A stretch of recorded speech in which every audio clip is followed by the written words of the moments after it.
Hello friends, welcome back in my YouTube channel literature point. जैसा कि आप सब देख रहे हैं कि इस चैनल पे आपको डेली केवीएस टीजीटी पीजीटी के रिगार्डिंग क्लासेस अपलोड हो रही हैं। तो फ्रेंड, इसी सीक्वेंस को आगे तक बढ़ाकर मैंने आपसे प्रॉमिस किया था कि केवीएस टीजीटी इंग्लिश के जितने भी इंपॉर्टेंट राइटर होंगे उसका मैं एक वीडियो आपको प्रोवाइड कर दूंगी, जिससे कि आप अगर एग्ज़ाम में आपसे राइटर से रिलेटेड क्वेश्चन आए तो आप उसको भी मिस ना कर पाएँ, उसको भी अच्छे से कर पाए। तो फ्रेंड, आज का हमारा सीरीज़ यही है जो कि बहुत ज़्यादा इंपॉर्टेंट होने वाला है, तो एंड तक ज़रूर देखें। तो इसमें हम आपकी मतलब मोस्टली कई राइटर के आपके, वैसे तो देखिए आपके सिलेबस में लगभग 150 राइटर मेंशन है। तो 150 का तो हम बायोग्राफी नहीं कर सकते ना, इतनी तो ना आपकी कैपेसिटी है याद करने की, ना तो मैं कराऊंगी। कराने की मैं करा सकती हूँ, बट आप वो याद भी उतना नहीं कर पाओगे, हमारे पास इतना टाइम ही नहीं है। तो मुश्किल से मैं भी मीन्स 20-30 राइटर लेकर आई हूँ, जो कि आपके एग्जाम में जितने भी मतलब इंपॉर्टेंट राइटर उतने लेकर आई हूँ। और उनकी हम बायोग्राफी देखेंगे, उनकी क्या क्या देखेंगे, उनके कुछ नोटेबल वर्क देखेंगे, मतलब उनके मोस्ट इंपॉर्टेंट वर्क कौन कौन से हैं, और जो भी अवार्ड अगर किसी राइटर को मिले हैं तो आपके एग्जाम पॉइंट ऑफ व्यू से इंपॉर्टेंट हो जाते हैं। तो फ्रेंड, आज का वीडियो बहुत ज़्यादा इंपॉर्टेंट होने वाला है, तो चलिए शुरू करते हैं। वीडियो स्टार्ट करने से पहले आपको गुड मॉर्निंग, क्योंकि आप देख रहे हैं बज रहा है मतलब 4:15 हो रहा है, 4:12 हो रहा है। तो अभी मैं आपका क्लास रिकॉर्ड कर रही हूँ, तो इसलिए गुड मॉर्निंग। सुबह के बज रहे हैं 4:12, मैं आपका क्लास रिकॉर्ड कर रही हूँ। तो सबसे पहले तो हम आपको बता दें कि हम आज क्या कौन कौन से राइटर के बारे में पढ़ने वाले हैं। Just a second. देखिए, हम राइटर पढ़ेंगे एन कैरल मूर, फिर उसके बाद इनकी थोड़ी सी बायोग्राफी देखेंगे, फिर एविल लुकास हम देखेंगे। ऐसे ही मतलब मैं बहुत सारे राइटर को लेके आई हूँ, आपके रविन्द्रनाथ टैगोर, मुंशी प्रेमचंद, वर्ल्ड विडमैन, और भी बहुत सारे राइटर हैं। मैं अब पूरा देखिए, अब आपको दिखाने लगूंगी तो क्या होगा, ये टाइम टेकिंग हो जाएगा। तो क्योंकि अब पढ़ाना तो है ही, और फ्रेंड मैं इतना आपको लेकर आई हूँ, मतलब कि एक एक राइटर के देख रही थी, लंबी लंबी बायोग्राफी है, मतलब लंबी तो नहीं है, बट थोड़ा इतना है कि अगर एक वीडियो में बताने लगेंगे तो काफ़ी टाइम लग जाएगा। तो मैं क्या करूँगी कि सारे राइटर की वही फैक्ट आपको कवर कराऊंगी जो कि एग्जाम पॉइंट ऑफ व्यू से आपकी इंपॉर्टेंट हो। बट आपको ये पीडीएफ प्रोवाइड कर दिया जाएगा टेलीग्राम चैनल पे। आप मुझे सर्च कर सकते हैं लिटरेचर पॉइंट, तो वहाँ पास आपको ये पीडीएफ प्रोवाइड करा दिया जाएगा। तो आप उसके थ्रू इस वाले पीडीएफ को आप एक दो बार बस गो थ्रू करिएगा, कि आपके माइंड में ये थोड़ा सा छप जाए। तो चलिए, हम अपने पहले राइटर से स्टार्ट करते हैं, जो कि है एन कैरल मूर। देख लीजिए ये राइटर कौन सी है, एन कैरल मूर की है। आपको पता है हुडिट पैट्रिक सोमर की ये राइटर हैं। तो इनका टाइम पीरियड एक बार आप देख लीजिए, 1871 से 1961 तक इनका माना जाता है। ही इज़ इनकी नेशनैलिटी देखिए, आपके राइटर से कि नेशनैलिटी से इंपॉर्टेंट क्वेश्चन बन सकते हैं। तो इनकी नेशनैलिटी देख लीजिए, एक प्रकार एन कैरल मूर, तो इनकी नेशनैलिटी क्या है, अमेरिकन है। सबसे पहले बात, इनके साथ एक टर्म जुड़ा हुआ है, लाइब्रेरियन। तो अगर आपके एग्जाम में ऐसे क्वेश्चन आ जाए कि हु इज़ रिलेटेड टू जो वो लाइब्रेरियन टर्म्स, तो आपको सीधे आंसर टिक करना है एन कैरल मूर। तो यहाँ पर देख लीजिए, he she is a American librarian, lecturer, writer and children's books critic who was a pioneer in the field of children's librarianship. तो इन्होंने मतलब कि बच्चों की एक स्पेशल लाइब्रेरी बनाने पे ज़्यादा फोकस किया था, तो उसके ये प्योनियर भी मानी जाती हैं। क्योंकि जैसे कि इन्होंने एक अलग सा टर्म लाइब्रेरी का दिया कि जैसे कि एक लाइब्रेरी में बच्चों का अलग ही कॉर्नर होना चाहिए, एक अलग ही मतलब कमरा होना चाहिए उनके लिए। वहाँ पास वहाँ पास थोड़े बहुत खिलौने, ऐसे ये अलग अलग बच्चों के टाइप की स्टोरीज़ के बुक वहाँ पास होने चाहिए। थोड़ी सी पेंटिंग होनी चाहिए, थोड़ी सी कलरफुल, वो जो रूम है बच्चों का, वो वैसा लाइब्रेरी ये बनाने फोकस की थी। तो इसलिए इन्हें माना जाता है कि इनको क्या माना जाता है, चिल्ड्रंस लाइब्रेरियनशिप माना जाता है इनको। तो यहाँ इनसे ये वाला जुड़ा हुआ फैक्ट इंपॉर्टेंट है फ्रेंड, तो इसको देख लीजिए। तो सी वॉज अ लिमरिक, तो इनका देख लीजिए एक बार। फिर Moore went to the work at new work public school in 1906। She created colourful उन्होंने ऐसा, मतलब मैंने बताया ना, colourful inviting reading rooms where children's couple explore thoughtfully chosen books on variety of topics and gather for regular scheduled story hours. मतलब वो क्या कह रहे हैं कि ऐसा मुझे मतलब बच्चों के लिए ऐसा कलरफुल रूम क्रिएट करना चाहिए, जहाँ के बच्चे अपने हिसाब से सब कुछ थॉटफुली वहाँ पर बुक को चूज़ कर सके, और बहुत सारी स्टोरी उनको, मतलब बहुत सारी स्टोरी पे टॉपिक उनको देखने को मिले। तो इसलिए उन्होंने बच्चों की एक अलग ही लाइब्रेरी क्रिएट करने पे फोकस दिया है। She visited every branch in the New York, जब उनका मीन्स कि जब ये वाला, जब यहाँ पास ये जस्ट अ सेकेंड, जो आपका ये देख रहे हैं न्यूयॉर्क पब्लिक लाइब्रेरी में 1906 में जब इन्होंने ज्वाइन किया तो यहाँ पास ये वाला पैटर्न अपनाया। तो जब यहाँ पास ये बहुत फेमस हो गया तो ये क्या कि मोस्टली ये न्यूयॉर्क के जितने भी लाइब्रेरी थे न्यूयॉर्क के देखिए न्यूयॉर्क के जितने भी लाइब्रेरी थे सब में विजिट करके वहाँ के जो मेंबर्स थे, वहाँ के जो मीन्स जो जितने भी स्टाफ थे उन सबको भी ऐसे फोर्स किया, उन लोगों को सिखाया कि आप कैसे बच्चों को हेल्प कर सकते हैं, कैसे बच्चों के लिए अलग लाइब्रेरी क्रिएट कर सकते हैं। तो ये वहाँ पास means staff about working with children's and to evaluate children's collection for size and equality. तो वहाँ पास उन्होंने ये सब चीज़ किया तो धीरे धीरे इनकी ये वाली चीज़ पूरे ही न्यूयॉर्क में फैल गई। Moore become one of the first reviewers of juvenile's book. अब यहाँ पास देख लीजिए कोई राइटर किसी मतलब कि मैगज़ीन वगैरह से रिलेटेड है तो वो इम्पोर्टेंट हो जाता है। तो यहाँ पास ये देख रहे हैं इनकी फर्स्ट रिव्यूवर्स भी बनी, किसकी बनी, ज्वेलिन बुक्स की ये फर्स्ट रिव्यूवर्स भी बनी। When she was asked in 1918 to contribute criticism to monthly magazine the Bookman. Monthly magazine इसमें देखिए बुकमैन की भी बनी। She later edited a weekly page on children's book for a New York. अब ये सब थोड़ा सा इम्पोर्टेंट हो जाता है। For the New York Herald, Tribune and contributed to the Atlantic Monthly and the Horn Book magazine. तो इन दोनों में भी मतलब ये अपना कंट्रीब्यूशन करी हैं, तो इन सब का भी थोड़ा सा नाम रखिएगा।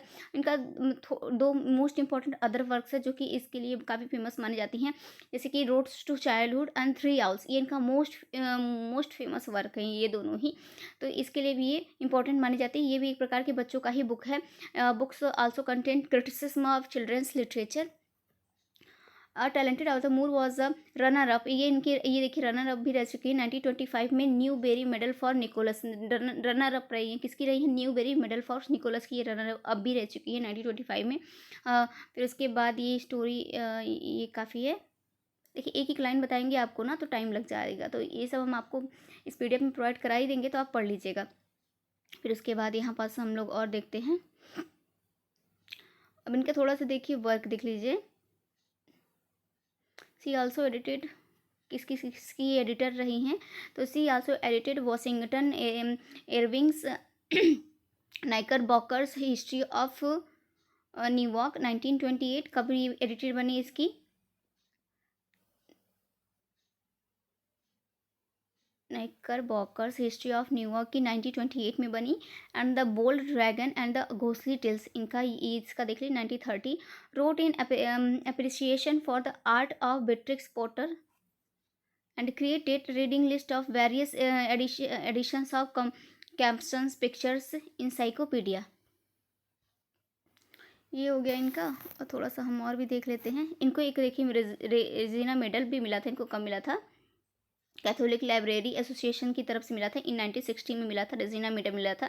ये इनके लिए ये अवार्ड इंपॉर्टेंट हो जाता है क्योंकि आपके राइटर के हिसाब से अवार्ड इंपॉर्टेंट है। तो Anne Carroll Moore receive the Regina medal from the Catholic Library Association. Catholic Library वहाँ की जो थी उसके द्वारा इन 1960 में उनको ये अवार्ड मिला था।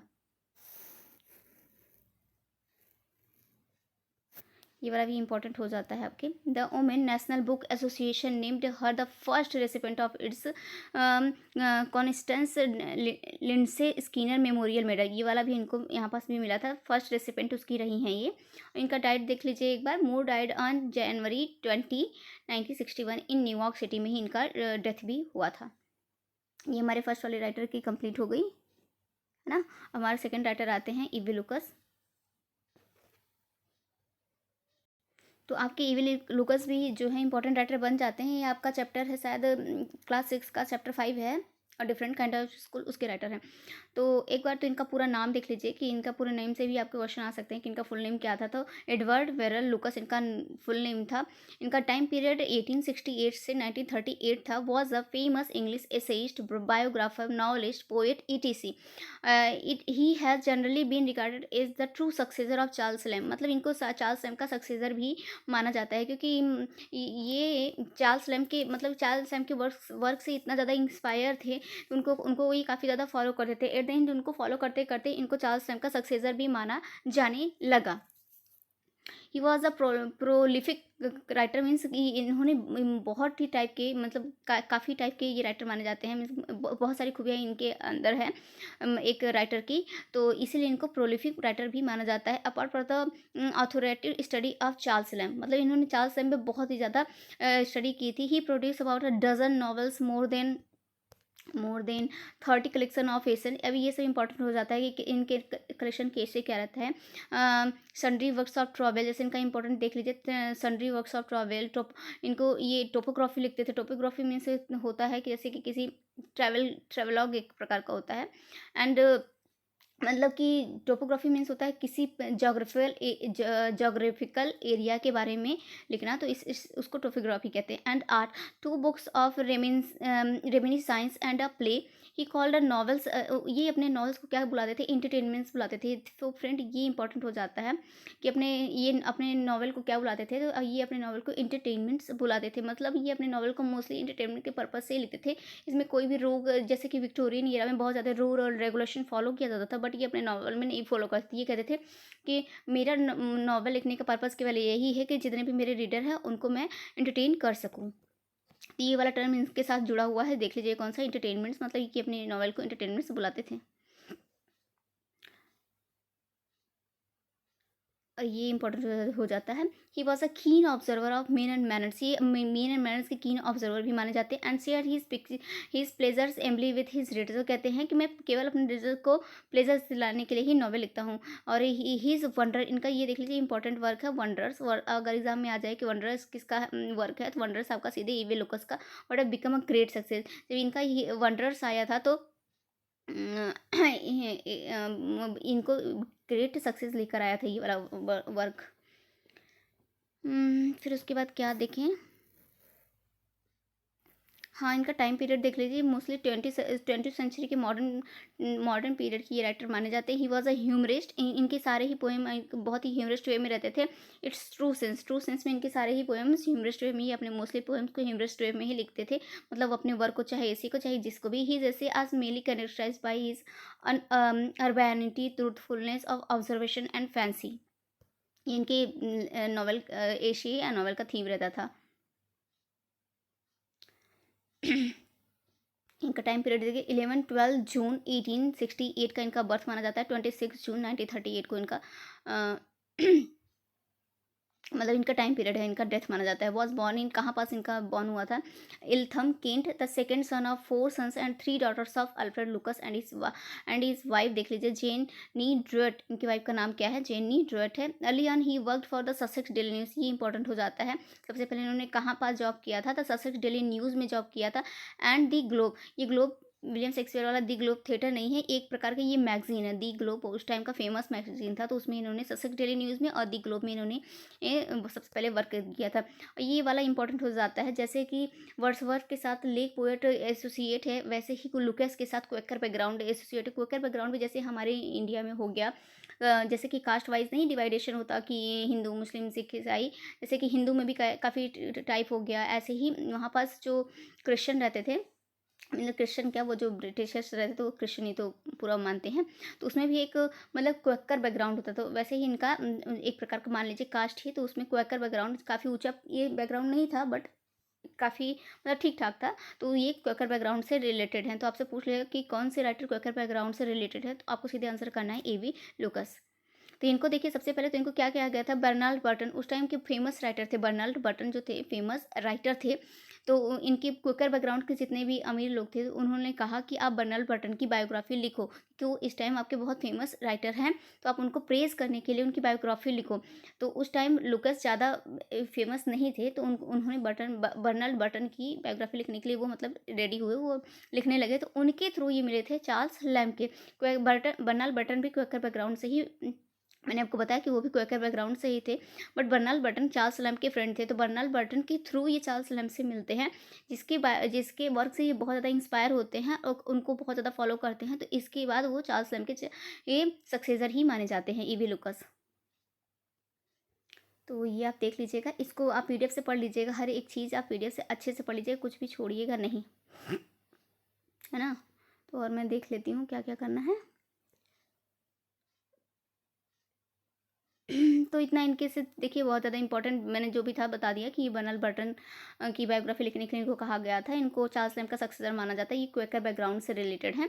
तो जैसे कि अब मैंने आपको बताया कि एन कैरल मोर के लिए लाइब्रेरियन टर्म्स उनके साथ जोड़ा जाता है, वैसे ही वही एबी लुकास के साथ क्वेकर बैकग्राउंड अटैच है। तो इन दोनों राइटर का देखिए कंप्लीट हो गया। हम जल्दी जल्दी करके काफ़ी प्ले जो हम उसको काफ़ी राइटर को कवर करेंगे। तो हमारे नेक्स्ट आते हैं प्रेमचंद, जो कि आपके चैप्टर फेयर प्ले के राइटर हैं। चैप्टर शायद 6 या 7 है, तो आपके चैप्टर 7 के फेयर प्ले हैं जो उसके राइटर हैं मुंशी प्रेमचंद। मुंशी प्रेमचंद अपने में एक इंपॉर्टेंट राइटर माने जाते हैं। प्रेमचंद सबसे पहले तो इनका सूडोनेम देख लीजिए कि इनका सूडोनेम मीन्स होता है निक नेम। किस नेम से जिस नेम से सूडोनेम आप लोगों को पता ही होगा, यहाँ तक पहुँचे हैं केवीएस का एग्जाम देने जा रहे हैं तो पता ही होगा, फिर भी मैं आपको एक बार बता देती हूँ कि देखिए सूडोनेम ये होता है कि जैसे कि राइटर अपने रियल नेम से ना लिख के अपने वर्क रियल नेम से ना लिखे एक निक नेम ही रखा हो तो उसको ही कहते हैं सूडोनेम। तो इनका ओरिजिनल नेम देख लीजिए क्या है, धनपत राय श्रीवास्तव प्रेमचंद का ओरिजिनल नेम था, बट अपने सारे ही वर्क प्रेमचंद नाम से लिखते थे। तो इनका जन्म है 31 जुलाई 1880 को कहाँ पास हुआ था, लम्पटिनियन वाराणसी इंडिया में हुआ था। और इनका डाइट देख लीजिए 8 अक्टूबर 1936 को भी वाराणसी में ही इनका डेथ भी हुआ था। तो थोड़ा सा इनका इंपॉर्टेंट राइटर वर्क देख लेते हैं। सबसे पहले तो कुछ इंपॉर्टेंट चीज़ देख लेते हैं। तो pioneer and in adopting Indian themes of western मतलब लिटरेरी स्टाइल, मतलब ये इंडियन थीम को इंडियन लाइफ स्टाइल को इंडियन सोशलिस्ट जितने भी उस टाइम सोशल में सब कुछ जो हो रहा था सारे थीम को उठा के उसको वेस्टर्न लिटरेरी स्टाइल में पूरे ही वर्क को मीन्स पूरे ही चीज़ों को वो उठा के जो समाज में उस टाइम जितनी कुरीतियाँ विद्यमान थी या फिर कह लीजिए जितने भी लिटरेरी सोशल जितने भी थीम मतलब इनके थीम तो इंडियंस रहते थे, बट उसको ये वेस्टर्न लिटरेरी स्टाइल में लिखते थे अपने वर्क को। He wrote novels and short story in Hindi and Urdu, तो ये हिंदी में भी लिखते थे उर्दू में भी लिखते थे। अब देख लीजिए प्रेमचंद वर्क एज टीचर, तो इन्होंने टीचर का भी काम किया है 1921 तक। इन्होंने अंटिल 1921 तक ये एक टीचर का भी काम करते हैं। When he joined Mohandas Karamchand Gandhi non corporation movement. अब ये देख लीजिए ये इंपॉर्टेंट हो जाता है कि कौन से मूवमेंट से ये जुड़े हुए हैं प्रेमचंद। तो ये मोहनदास करमचंद गांधी के गांधी जी के नॉन कॉरपोरेशन मूवमेंट से भी ये जुड़े हुए थे मुंशी प्रेमचंद। और हिज फर्स्ट हिंदी नॉवेल्स कौन सा, सेवा सदन है। सेवा सदन कब आया था, 1980 में आया था। इसको इंग्लिश में जो कि इंग्लिश में इसको क्या कहा जाता है, सेवा सदन को, ये तो हिंदी नेम है बट इंग्लिश में इसको हाउस ऑफ सर्विस कहा जाता है सेवा सदन को। ये वाली इसका फिर उसके बाद deals with the problems of, इस वाले में आप जो इनका सेवा सदन है इसमें इन्होंने problems of prostitution and moral corruption among the Indian middle class ये वाली थीम को उठाया है। तो मैंने पहले ही बताया कि Premchand mostly social evils of arranged marriage, the abuses of the British bureaucracy and the exploitation of the rural peasantry by moneylenders and officer. मतलब ये मोस्टली उस टाइम जबकि जैसे कि जो कि जैसे कि क्या बताएं हम आपके, जैसे सोशल इवेंट्स के जितने भी इनके थीम मोस्टली आपको देखने को मिले। जस्ट अलार्म बज गया, सॉरी। तो मतलब इनके थीम ही ऐसे रहते थे जैसे कि उस टाइम ब्रिटिश जितनी भी ब्रिटिश ब्यूरोक्रेसी थी उसके रिलेटेड इनको थीम है कि वो लोग ब्रिटिश लोग हमारे ऊपर कैसे रूल कर रहे हैं। इस तरह के रूल रहते इनका जो थीम रहता था वो रहता था। या फिर रहता था कि किस प्रकार से वो एक्सप्लॉइट कर रहे हैं पूरे इंडियंस को, किस प्रकार से रूल कर रहे हैं। और जैसे कि उस टाइम के जो मनी लेंडर थे, मनी लेंडर मीन्स होता है जो कि नहीं होते हैं गाँव में सरपंच वगैरह क्या होते थे, तो उनको क्या कहते हैं मनी लेंडर्स की, किस प्रकार से वो अपना कर बढ़ाते जा रहे हैं। तो ये सब इनके थीम मोस्टली आपको देखने को मिलेंगे। तो इनका एक बार ये देख लीजिए कि much of Premchand best work is to be found among his 250 or so short stories collection in Hindi under the title Mansarovar. Mansarovar में इनको द मानसरोवर को देखिए इंग्लिश में क्या कहा है, the Holi lake. Hindi name है मानसरोवर और इसका इंग्लिश वर्जन किस में आया था, किस नेम से आया था, द होली लेक से आया था। तो इसमें लगभग 250 शॉर्ट स्टोरी का कलेक्शन है ये। 250 शॉर्ट स्टोरी इस वाले इसमें देखने को मिलेंगे। और देख लेते हैं हम थोड़ा सा इम्पोर्टेंट एक देख लीजिए और भी इनके वर्क हैं। जैसे जैसे प्रेम आश्रम, जो कि इसका इंग्लिश वर्जन 1922 में आया था लव रिट्रीट के नाम से। फिर रंग भूमि आया था, रंग भूमि इनका द एरेना के नाम से आया था। फिर गबन आया था, नहीं गबन भी गबन का इंग्लिश वर्जन था इम्बेजलमेंट। फिर कर्मभूमि भी आया था।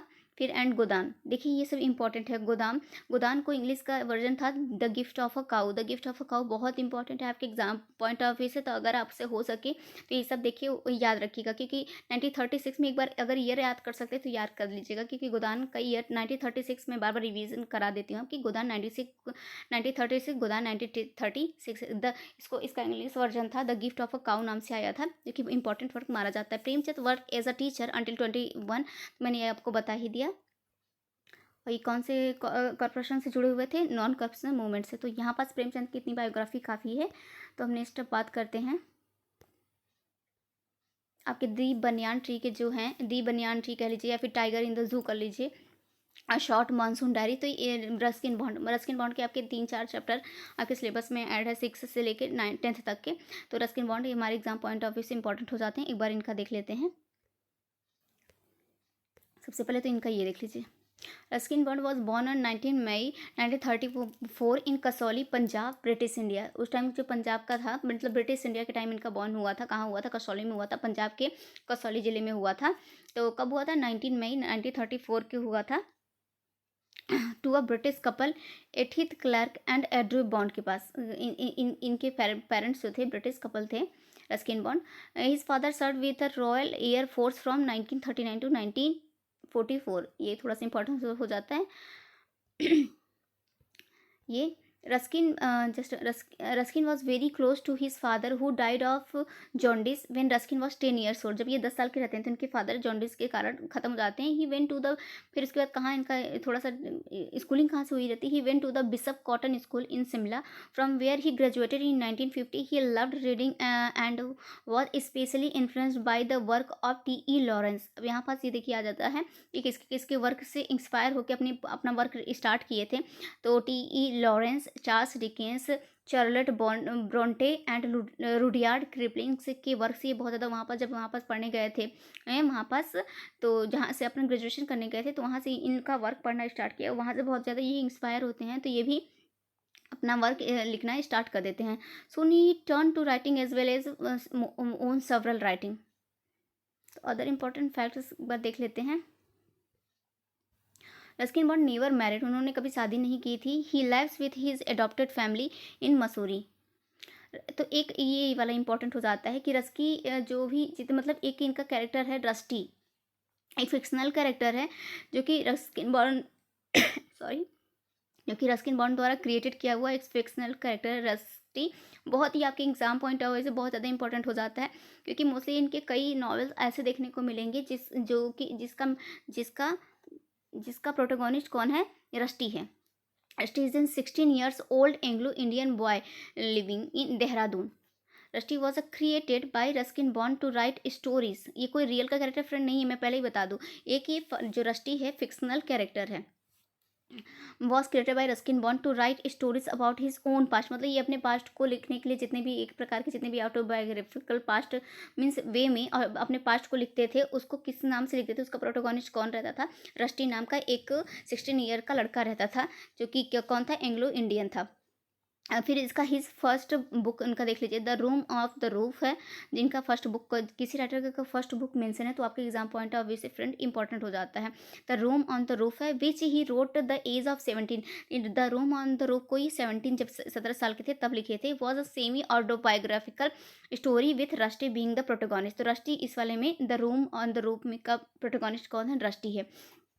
इस तरीके से क्वेश्चन आपके एग्जाम में देखने को मिल सकते हैं, तो एक बार देख लीजिएगा। फिर नेक्स्ट हम बात करते हैं fights of pigeons about an. अब यहाँ ये थोड़ा सा इंपॉर्टेंट हो जाता है। इन 1978 बॉलीवुड फिल्म जुनून, इनकी जो बॉलीवुड फिल्म आई थी 1978 में, जुनून नेम से थी, is based on a Bond's novel a fights of pigeons. इसके इस पे वो उससे रिलेटेड थी, उसकी स्टोरी बेस्ड थी इस पे, जो फिल्म आई थी जुनून उससे। About an episode during the Indian rebellion in 1857 की जो भी रिवेलियन था उसमें दिखाया गया था। It was produced by Shashi Kapoor. इसके डेक के प्रोड्यूसर कौन थे? शशि कपूर थे। And directed by Shyam Benegal है। तो आप देख सकते हैं कि इनके वर्क पे मूवी भी बन चुकी है।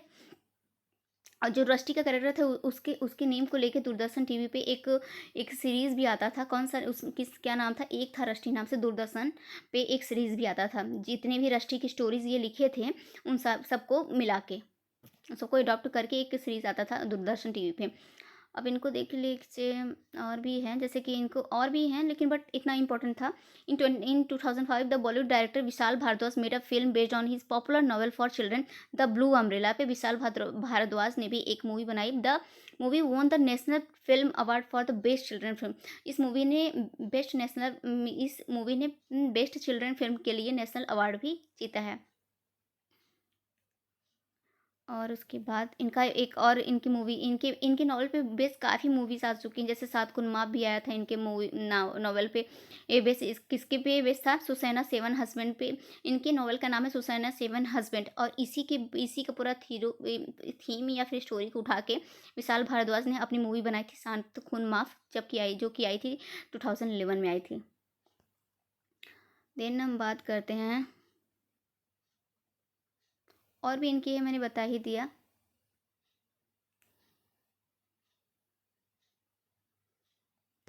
फिर यहाँ पर देखिए रष्टी का जितना भी था मैंने बता मतलब रस्किन बॉट का जितना भी था मैंने बता दिया। थोड़ा थोड़ा जल्दी बात कर लेते हैं। फिर आपके जो राइटर आते हैं, नेक्स्ट आते हैं हैरी बेन आते हैं। तो ये आपके द काइट जो चैप्टर है उसके हैं। तो हैरी बेन के एक बार देख लीजिए। इनका बॉर्न कब हुआ था, 24 सितंबर 1898 को मैककिड near Prescott Arizona USA में हुआ था। और इनका डाइट कब हुआ था, विजिट टू सेविल स्पेन सितंबर 6 1973 में हुआ था।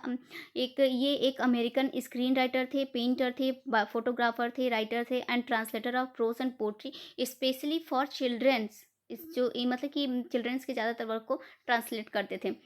फिर इनका ये man is remembered principally for his collaboration with Peter Beilenson translating haiku for the fourth volume 1962 of the Peter Pauper's Press vest pocket size haiku collection and for the 2 books of his own interpretation of Japanese classes. तो इन दोनों को ये collaboration किए थे, किसके साथ किए थे फ्रेंड, किसके साथ किए थे, पेटर पेटर पेटर बे लेंसन के साथ ये मिलके इन्होंने इसका ट्रांसलेशन भी किया था।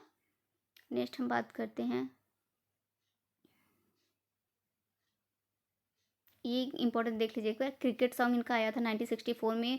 मोर क्रिकेट सॉन्ग आया था 1971 में। Cricket song was well first solo book of haiku translation, मतलब ये फर्स्ट इनका सोलो बुक है जो कि हैकू में किया गया। हैकू एक लिटरेरी टर्म है, मैंने आपको पहले ही बताया था कि हैकू एक लिटरेरी टर्म है।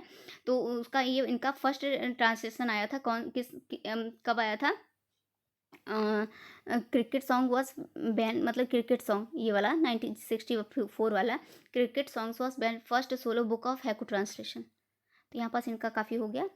तो जो आपके दी क्वेरल के राइटर, देखिए उतना ही चीज़ें हम आपके राइटर का कवर करेंगे जितना कि आपके एग्जाम पॉइंट ऑफ व्यू से इंपॉर्टेंट है। बहुत कुछ जान के हमें कुछ फ़ायदा नहीं मिलेगा और आपके पास इतना टाइम भी नहीं है कि आप इतना कवर कर सकते हैं। और ये पीडीएफ मैंने लगभग 40-45 पेज का बनाया है। तो आप जानते हैं कि 40-45 पेज का पीडीएफ एक घंटे की वीडियो में कवर करना मुश्किल है। तो हम राइटर को भगा भगा के करेंगे, मतलब उनकी मैंने पहले ही बताया कि राइटर के किस चीज़ से इंपॉर्टेंट है। सबसे पहले तो उनका आपको बर्थ और डेथ देखना पड़ेगा, फिर उनकी नेशनलिटी चेक करनी पड़ेगी, फिर उसके बाद इंपॉर्टेंट वर्क देखना पड़ेगा। अगर कोई अवार्ड जुड़ा है तो उतना देखना पड़ेगा। तो उतना ही चीज़ बस आपका कवर करा रही हूँ। बाकी मैंने इस पीडीएफ में काफ़ी कुछ मेंशन कर दिया है और ये पीडीएफ मैं आपको दे दूँगी। आप उसको 1-2 बार, ज़्यादा रटने की ज़रूरत नहीं है, 1-2 बार बस आप उसको गो थ्रू करिए, आपके माइंड में वैसे भी वो छप जाएगा। तो इलिनोर फर्जियन का देख लेते हैं एक बार। इलिनोर फर्जियन कौन क्या माने जाते हैं, पोएट माने जाते हैं, चिल्ड्रंस राइटर माने जाते हैं and popular remembered the as author of the hymn morning has broken का एक हीम था, उसके लिए पॉपुलर माने जाते हैं। Become one of the time and tides regular staff writer since May 1922। तो यहाँ पास ये देख लीजिए, most of her contributions appear under a सूडोनेम।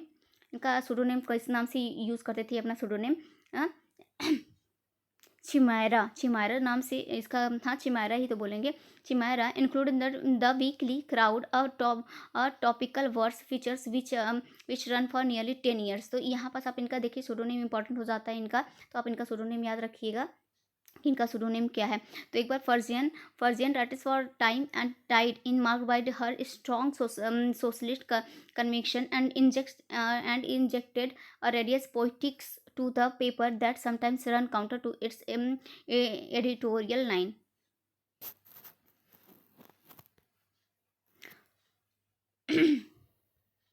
ये हो जाता है इंपॉर्टेंट। हर मदर मैग्रेट, इनके मदर का नाम देख लीजिए। Her mother Margaret Jane was second child of the celebrated American actor, जो ये बहुत ही इंपॉर्टेंट एक्टर हैं, अमेरिकन एक्टर हैं, जोसेफ सेफ्रॉन की ये डॉटर मानी जाती हैं इनकी mother. Her father Benjamin Leopold was a successful popular novelist, इनके फादर भी एक सक्सेसफुल पॉपुलर नॉवलिस्ट हैं। किसके?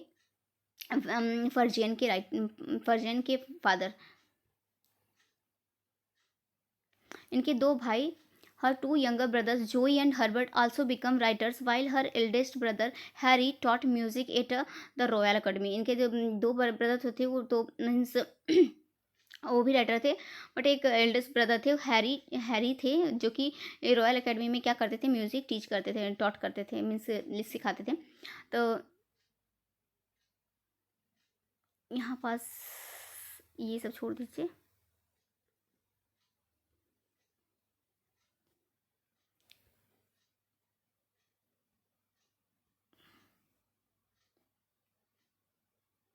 During the 19th century in London and in Sussex, she formed important friendship with other writers of her generation, including Viola Meynell, D.H. Lawrence and Edward Thomas। ये important हो जाता है कि during 19th century में ये किसके साथ friendship ये करती हैं। तो वाइला मेनिल से करती हैं, डी.एच. लॉरेंस से करती हैं, एंड एडवर्ड थॉमस। ये ऑलरेडी ये सारे फेमस हस्तियां हैं, फेमस राइटर माने गए हैं, तो इनसे इनकी फ्रेंडशिप होती है। Farjeon's first professional breakthrough was in 1916 when London publisher Duckworth brought out the illustrated nursery rhymes of London town, poems by Furzian, which had originally appeared anonymously। तो कब इनका फर्स्ट ओरिजिनली अपीयर हुआ था, कब हुआ था? इन Punch magazine में हुआ था। और कि क्या हुआ था? Was in 1960 when London publisher Duckworth, London के फेमस पब्लिशर माने जाते हैं, ये कौन माने जाते हैं? Duckworth brought out the illustrated nursery rhymes of London towns, poems by Farjeon which had originally appeared anonymously in Punch magazine में इनका सबसे पहले हुआ था। देख लीजिए थोड़ा।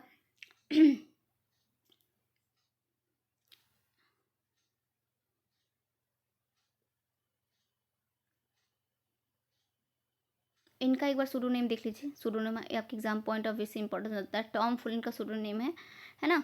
Providing Farjeon with her first study income. फिर उसके बाद ये सब आप इसमें से ही देख लीजिएगा। नेक्स्ट हम बात करते हैं,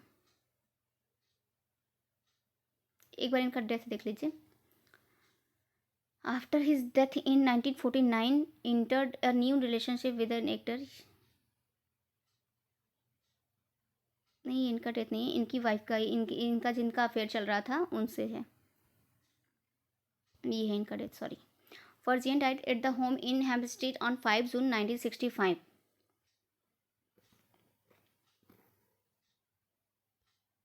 अब इनका थोड़े से अवार्ड देख लेते हैं। During the 1950 century she received 3 major literary awards, which the Carnegie medal for British children's book in 1955 में इनको मिला था। The Hans Christian Andersen medal in 1956 में मिला था, एंड दी रेजेना मेडल इन 1959 में मिला था। इतना काफ़ी है। तो हम नेक्स्ट बात करते हैं पीटर डिक्सन की। पीटर डिक्सन की भी थोड़ा सा देख लेते हैं। Peter Dixon is a poet, painter, educationist, and theatre performer. He has acted in stage plays as he was interested in the theatre.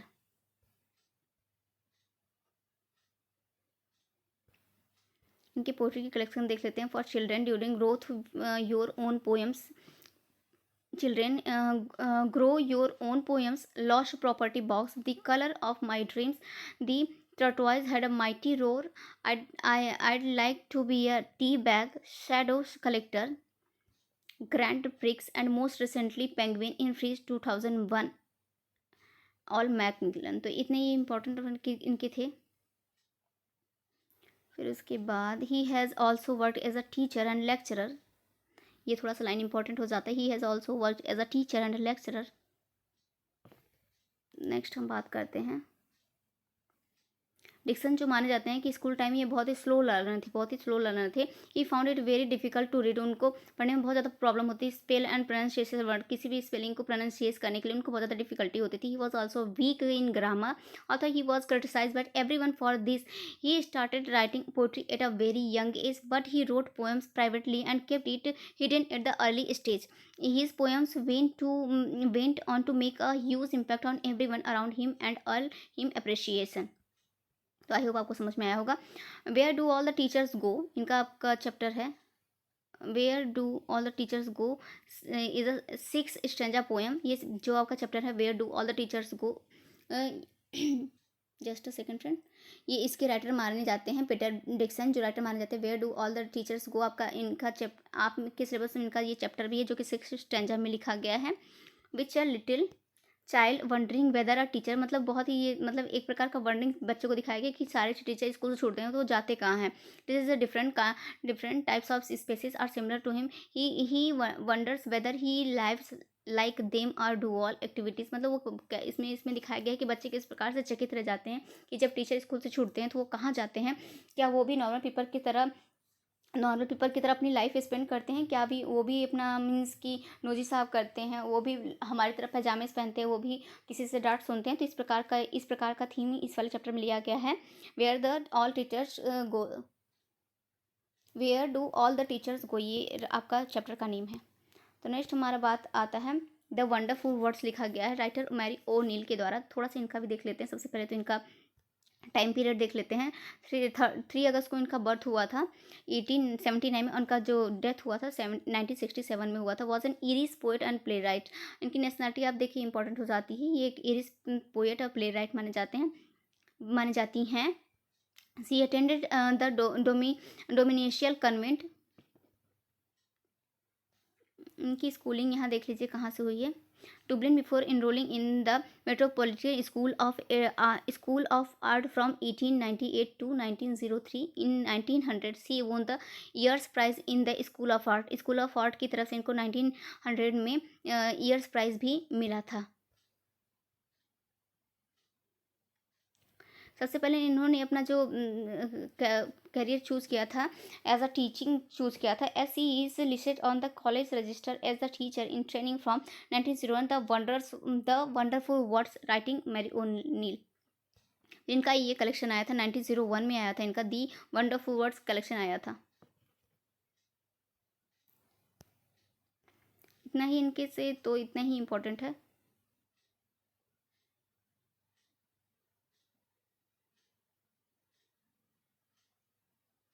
ये थोड़ा सा इंपॉर्टेंट हो जाता है। While she was attending college Davenport began a correspondence with Joseph O'Neill, Joseph O'Neill के साथ ये correspondence करती हैं poetry in the Freeman's journal. She had admired and they married in 1908 when she was 29, जब ये 29 की थी तब ये मैरिज शादी कर लेती हैं। He was a Galway born in Irish scholar, ये जो आपके ये राइटर रहते हैं जोसेफ ओनील जो ये राइटर रहते हैं, he was a Galway born, ये गलवे में बॉर्न हुए रहते हैं, ये भी एक प्रकार के इरिश स्कॉलर रहते हैं। Also a poet and author of 5 novels. He often wrote under various pseudonym including, बहुत सारे सुडोनेम से अपने वर्क को लिखते थे जैसे कि ओसिन, माइकल मेलिया और the Irish version of his name ये है सियोसम्स ओनील। तो इनका ये सुडोनेम, इतने सारे सुडोनेम से यूज़ करके अपने नॉवेल को लिखते थे। अब इनका ये देख लीजिए कि इनका मोस्टली थीम क्या रहता था। जस्ट अ सेकेंड फ्रेंड, ये what is this. Her work shows the influence of imagism and display a criticism towards revival themes. इनके मोस्टली थीम्स जो रहते थे मोस्टली इमेजिन से भरे रहते थे, जो कि मॉडर्निस्ट से सिनेनिज्म्स के में रहते थे। इनके थीम रिवाइवल, एक प्रकार के रिवाइवल थीम्स देखने को मिलेंगे। तो मैंने भी मतलब कि राइटर को देखिए ज़्यादा उसको नहीं रीड किया है तो प्रॉब्लम हो रही है कि मैंने भी क्लियर से नहीं किया है, मैंने बस मोस्टली इनके डेट बर्थ और इनके अवार्ड्स पे भी ज़्यादा ही फोकस किया है, तो सब कुछ इतना डिटेल में मैं आपको नहीं बता पा रही हूँ। इसके लिए सॉरी, क्योंकि हमारे पास इतना टाइम नहीं था कि मैं सारे राइटर को एकदम लाइन टू लाइन आपको एक्सप्लेन कर पाती।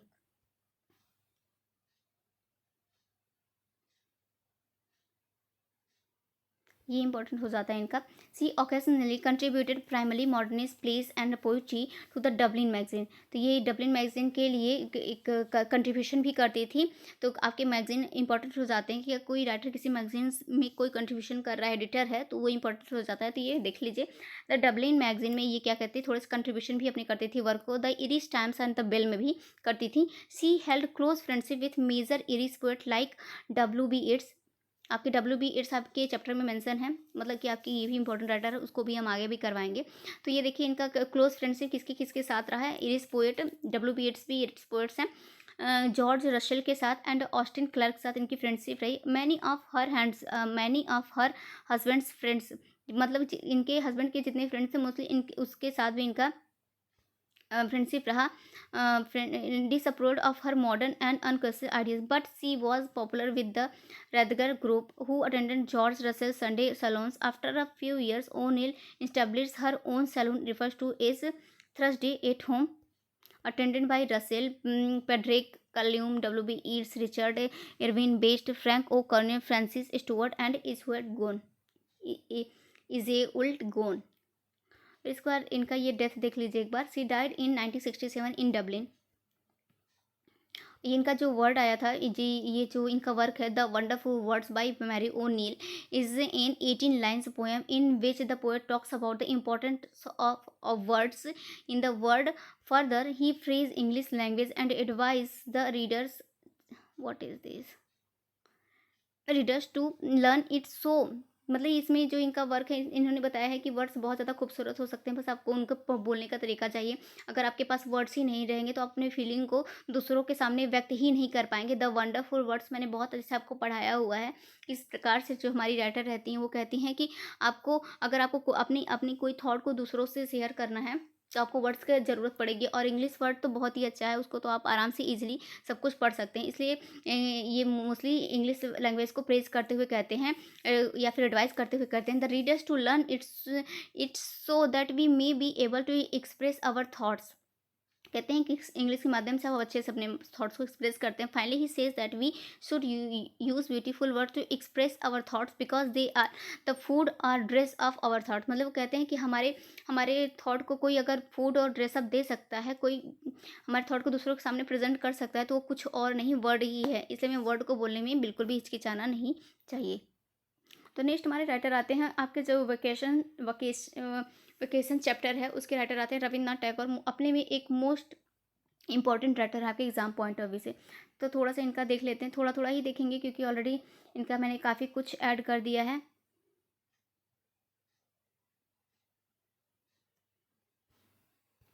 तो गुरु, सबसे पहले तो इनका नाम देख लीजिए, गुरुदेव रविन्द्रनाथ टैगोर। 7 मई 1861 को इनका बर्थ हुआ था। 7 अगस्त 1941 को इनका डेथ हुआ था। Was a Bengali polymath who worked as a poet, writer, playwright, composer, philosopher, social reformer and a painter। थोड़ा सा क्लोज कर लेते हैं तो अच्छा रहेगा।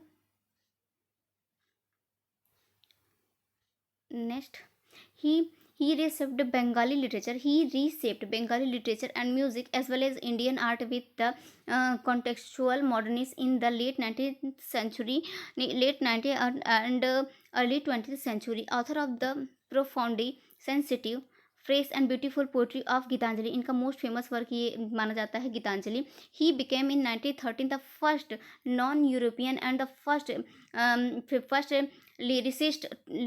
Lyricist to win the Nobel prize in literature. तो इनको 1913 में क्या मिला था, ये क्या बने थे, the first non European and the first lyricist to win the Nobel prize, जो कि जिसको फर्स्ट लिरिसिस्ट बने थे ये, जिनको नोबेल प्राइज ये लिटरेचर में मिला था। Tagore's poetic songs were vivid in spiritual, and इनका थीम क्या रहता था, स्पिरिचुअल रहता था, मर्क्यूरियल रहता था। However his elegant prose and magical poetry remain largely unknown outside Bengal. तो ये मोस्टली बंगाल का ही लेते थे। He was a fellow of the royal Asiatic society उसके बाद refer to as the bard of Bengal. इनको किस किस नाम से इनको जाना जाता है, देख लीजिए एक बार। इनको किस किस नेम से रिफर किया जाता है? द बर्ड ऑफ बंगाल के नाम से जाना जाता है। Tagore was known by sobriquets. इनको इन्होंने बहुत सारे मीन्स सोब्रिक्यूट्स के ये जाने जाते हैं, क्या क्या, जैसे कि इनको इस इतने नामों से ये फेमस है, जैसे गुरुदेव, गोभी गुरु, विश्व कोबी। तो यहाँ पास इतने नाम हैं, ये आपके एग्जाम पॉइंट ऑफ व्यू से इंपॉर्टेंट हो जाते हैं। एक अदर नेम जोड़ के लिखा दे दिया जाएगा आपके क्वेश्चन में कि किससे ये नहीं जाने जाते हैं, तो वो आपका आंसर हो जाएगा। तो देख लीजिए ये तीनों इंपॉर्टेंट है, गुरुदेव, कोबी गुरु और विश्व कोबी। इनको ये इनके सोब्रिक्यूट माने जाते हैं। इनके पिता का नाम देख लीजिए एक बार। Son of Debendranath Tagore, leader of Brahmo Samaj, जो कि ब्रह्म समाज के लीडर माने जाते हैं। देवेंद्रनाथ टैगोर कौन है? ब्रह्म समाज के लीडर माने जाते हैं। Which was a new religion sect in 19th century. नींद आ रही है मुझे। फिर इसके बाद इतना हो गया, ये काफ़ी है। फिर इसके बाद हाँ, इनको एक इनको नाइट नाइट भी मिला था। Night Tagore was नाइटेड by the ruling British government 1950। इनको क्या नाइट के ऑनर से नवाजा भी गया था ब्रिटिश गवर्नमेंट के द्वारा 1950 में। But within a few years he resigned the honour as a protest against British policies in India. मतलब फिर बाद में इन्होंने क्या किया था, रिसाइंड भी कर दिया था अपने ऑनर को, मतलब कि वापस कर दिया था कि क्योंकि जो ब्रिटिश पॉलिसीज इंडिया में बहुत ज़्यादा बढ़ती जा रही थी, उसके खिलाफ इन्होंने ये कदम उठाया था कि अपना जो ऑनर डिग्री था उसको रिसाइंड कर दिया था। फिर उसके बाद क्या इंपॉर्टेंट हो जाता है आपका, मैं आपको पूरा ही मेंशन कर दूंगी, आप देख लीजिएगा एक बार। हाँ, इनका वर्क एक बार देख लेते हैं हम लोग। Although Tagore wrote successfully in all literary generals. उन्होंने मोस्टली और ही सभी लिटरेरी जनरल्स को इन्होंने में लिखा था इन्होंने। He was first of all poet. सबसे पहले तो इन्होंने पोइट्री का काम किया था। Among his 50 and odd volumes of poetry are Manasi. आपका जो इनका मानसी का कलेक्शन है, इसमें कलेक्शन का ही मैंने दे दिया है कि आप देख लीजिएगा। इनका फर्स्ट मानसी का कलेक्शन 1890 में आया था, द आइडल वन। फिर आया था सोनार तारी। सोनार तारी इनका वर्क है जो कि आया था 1894 में आया था। फिर द गोल्डन बोट आया था। फिर गीतांजलि तो इनका मोस्ट इंपॉर्टेंट वर्क माना ही जाता है, जो कि 1910 में आया था। अगर आप गीतांजलि का याद कर सकते हैं, ये थोड़ा सा वर्क इनका थोड़ा सा ध्यान दीजिएगा कि आपके 3-4 वर्क दे दिए जाएंगे और पूछ लेंगे कि कौन सा वर्क रविन्द्रनाथ टैगोर का नहीं है। जैसे कि सॉन्ग ऑफरिंग्स हो गया, जैसे गीतिमाल्य हो गया 1914 में आया था। फिर उसके बाद इसका और दी एंड बालिका आया था 1960 में। फिर उसके बाद और भी वर्क हैं इनके, जैसे कि the English regarding of his poetry which include the gardener आया था 1913 में।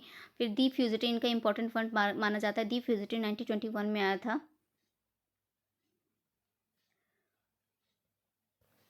अब ये इंपॉर्टेंट हो जाता है, देखिए टैगोर्स मेजर प्लेस आर राजा। इनके कुछ प्लेस के नाम यहाँ पास मेंशन हुए हैं, आप देख लीजिए। राजा आया था 1910 में आया था। The king of the dark chamber. फिर यहाँ क्या कहता है, डैंगर आया था 1912 में आया था। The post office. फिर अचलतन 1912 में आया था। उसके बाद बहुत कुछ आया था, तो आप यहाँ पास इसमें से देख लीजिएगा ये। हाँ, क्या क्या हम आपको पढ़ाएं, इन्होंने क्या क्या लिखा था एक बार देख लीजिए।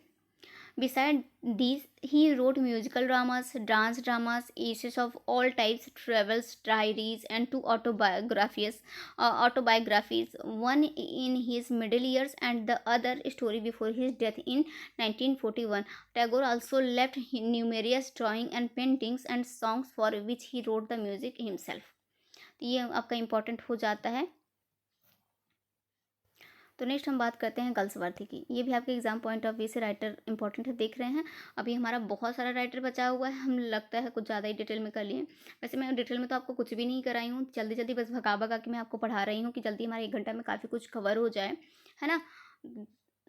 पर फिर भी टाइम हो गया इतना जल्दी, तो एक बार गल्सवर्दी को देख लेते हैं।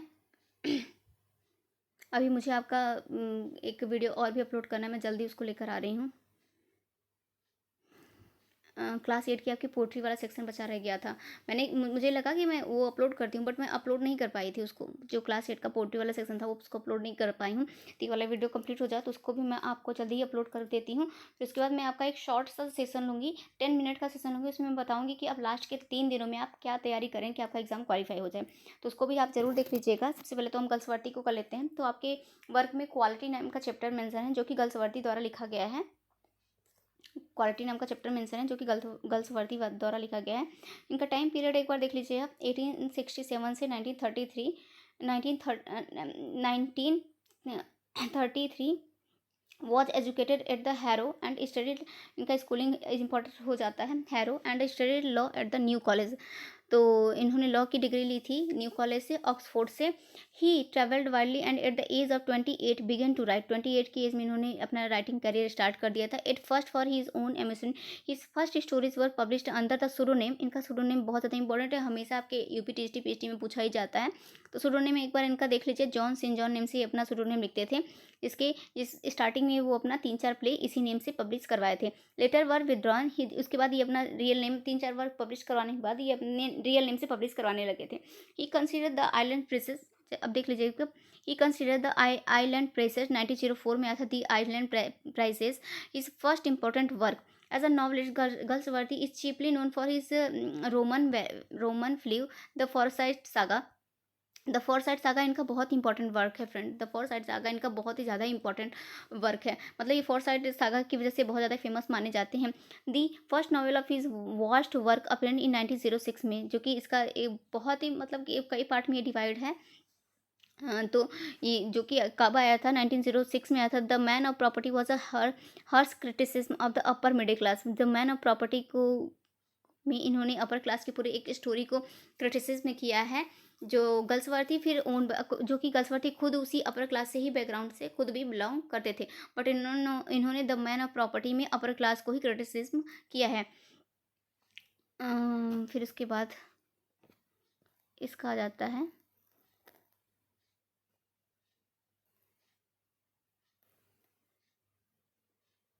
हाँ ये वाला देख लीजिए। The Forsyte saga was continue by 3 volume में। 3 वॉल्यूम में द फोरसाइट सागा आया था of a modern comedy. The white monkey, इसमें कौन कौन से हैं देखिए। दी वाइट मंकी जो कि आया था 1924 में। द सिल्वर स्पून ये फोरसाइट सागा का ही पार्ट है। द सिल्वर स्पून 1926 में। स्वैग स्वान सॉन्ग 1928 में। एंड इट्स 2 इंटर, और इसमें 2 इंटरलूड्स भी थे, जो कौन कौन से थे, साइलेंट मूविंग एंड पासर बाइस। तो ये 2 इंटरल्यूड्स भी थे, और ये इसमें 3 नॉवेल भी थे। किसमें थे, आपके ये जो आया था आपका वर्क आया था फोरसाइट सागा, उसका ये इस पार्ट है ये सब। फिर उसके बाद देन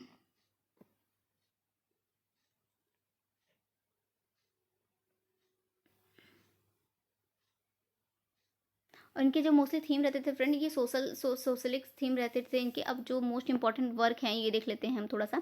तो जैसे कि इनका सिल्वर बॉक्स आया था 1906 में, आया था इनका सिल्वर बॉक्स। और फिर उसके बाद आया था स्ट्राइफ, आया था इनका 1909 में आया था। इसमें कैपिटलिस्ट एंड लेबरर का थीम दिखाया गया है इसमें, कि दोनों एक दूसरे के बिल्कुल अपोजिट रहते हैं। कोई भी अपनी बात को मानने के लिए तैयार नहीं रहता, मतलब एक दूसरे के सामने वाली बात को से सहमत नहीं रहते। इसके लिए वहाँ स्ट्राइक वर्ड स्ट्राइक से जोड़ा गया है। तो वो लोग स्ट्राइक करते हैं, जितने भी लिबरल पार्टी रहते हैं उनको उस कंपनी के अगेंस्ट स्ट्राइक स्टार्ट कर देते हैं। तो उसी को 90 स्ट्राइक नाम दिया गया है, जो कि 1909 में आया था। उनका जस्टिस मोस्ट मोस्ट कमडेट भी मोस्ट फेमस वर्क है इनका, क्या है, जस्टिस 1910 में आया था, जिसमें कि led to a prison reform in England. तो इंग्लैंड के जितने भी प्रिजन रिफॉर्म थे उसमें गर्ल्स जस्टिस में दिखाया गया था, बहुत अच्छे से इन्होंने प्रेजेंट किया था इसमें। Galsworthy reaction to the first world war found is expression in the move. तो जो फर्स्ट वर्ल्ड वॉर की जितनी भी चीज़ें देख सकते हैं आप, इनका वर्क आया था दी मूव 1914 में आया था। उसमें ये अपने पूरे फर्स्ट वर्ल्ड वॉर के जितने भी था उन सबको डिस्क्राइब किए थे। फिर उसके बाद इनका द स्किन गेम आया था 1920 में आया था। जॉन गर्ल्सवर्दी डाइड ऑन, अब इनका डेथ है इनका 31 जनवरी 1933 में इनका डेथ हो गया। तो यहाँ पास हमारे गर्ल्सवर्दी साहब भी ख़त्म हो जाते हैं। नेक्स्ट आते हैं हमारे रुडयार्ड किपलिंग, और कितने बचे हैं, विलियम फॉल्कनर, है ना, बहुत ज़्यादा हैं। चलिए टाइम गवाए बगैर जल्दी कर लेते हैं, बार बार देखने में टाइम बेकार करेंगे तो, क्योंकि 4 बजे से 1 घंटा तो आपका हो गया। मैं 4 बजे से वीडियो स्टार्ट की थी, देख रहे हैं आप 5 बज गया है। हालांकि हम लोगों ने इतना जल्दी जल्दी कवर किया, फिर भी इतना टाइम हो गया, क्योंकि राइटर इतने ज़्यादा हैं, लगभग 150 राइटर हम कितने कवर करेंगे। तो भी हमने काफ़ी कवर कर लिया है ना। तो एक बार रुडयार्ड किपलिंग को देख लेते हैं।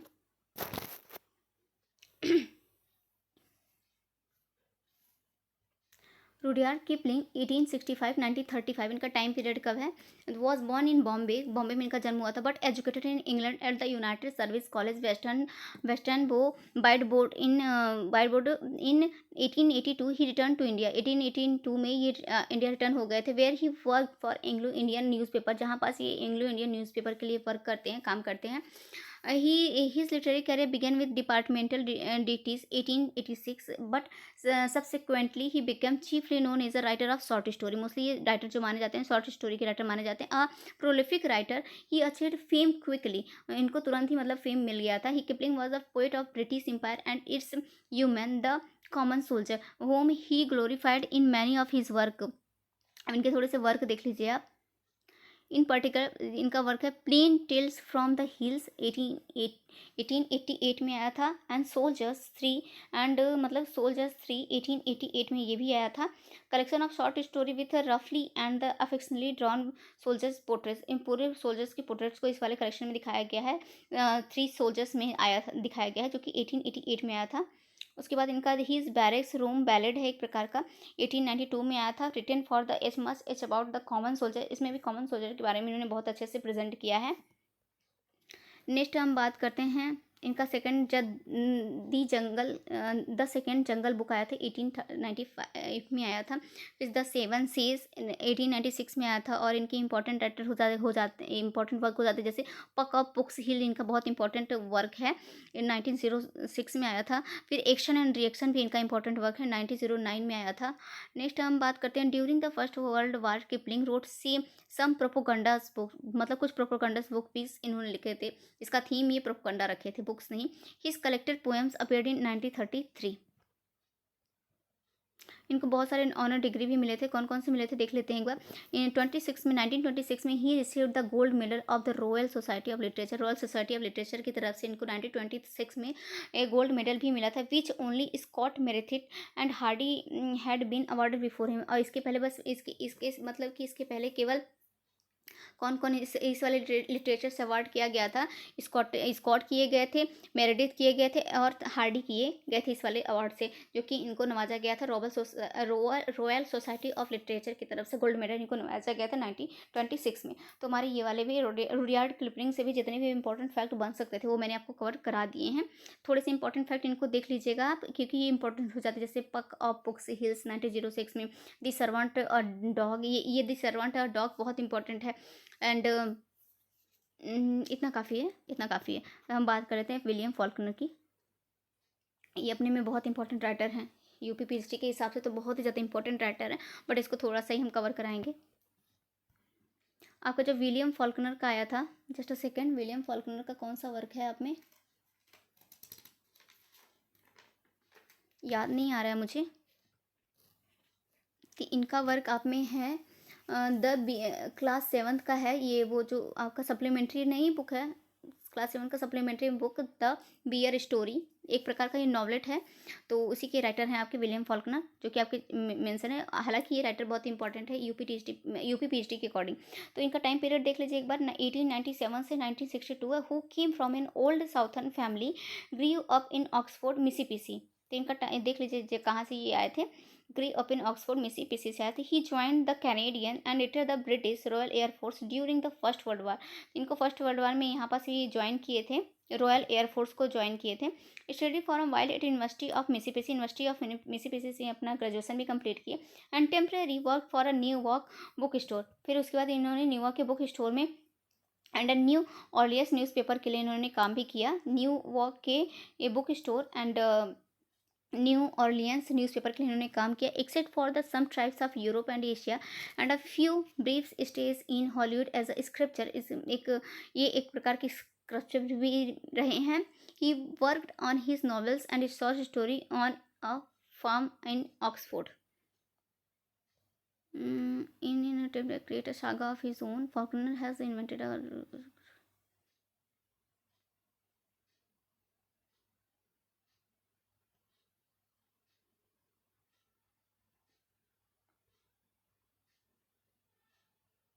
फिर हमारी बात करते हैं। हाँ, इनका ये देखिए मोस्ट इंपॉर्टेंट वर्क है the sound and the fury, बहुत ही ज़्यादा इंपॉर्टेंट, बहुत बहुत बहुत ज़्यादा है। तो अगर आपसे क्वेश्चन आ जाए इस प्रकार से घुमा के कि the sound and the fury किसका वर्क है, तो आपको सीधे आंसर विलियम फॉल्कनर करना है। और 1929 में आया था ये। और फिर उसके बाद the downfall of the compose and family seen through the minds of several characters, इन बहुत सारे कैरेक्टर्स को दिखाया गया है।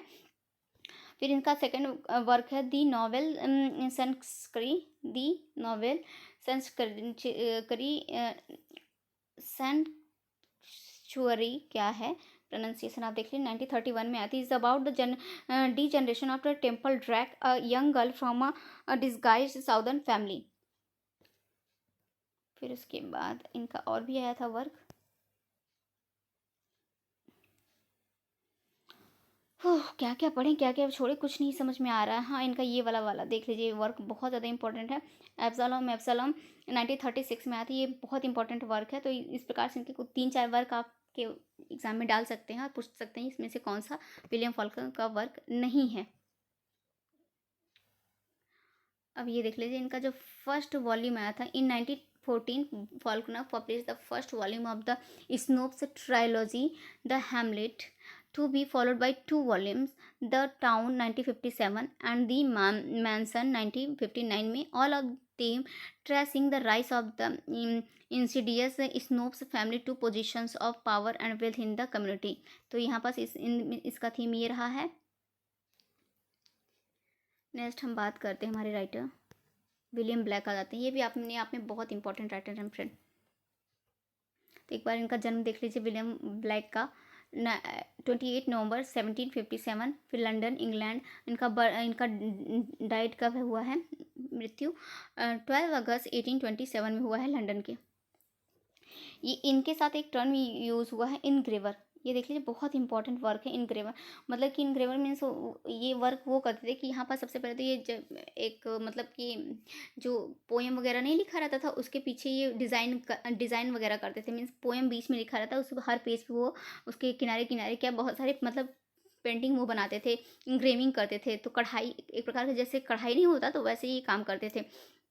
आप गूगल पे जाके सर्च करेंगे ना कि व्हाट इज़ इंग्रेवर, तो आपको वो देखने को मिलेगा कि कितना सुंदर से बीच में पोएम स्टोरी लिखी रहती थी और किनारे किनारे डिज़ाइन बना रहता था। तो वो इंग्रेविंग का काम भी करते थे। तो इनके साथ ये वाला टर्म बहुत ज़्यादा एसोसिएट है। तो he is a English poet, engraver and painter.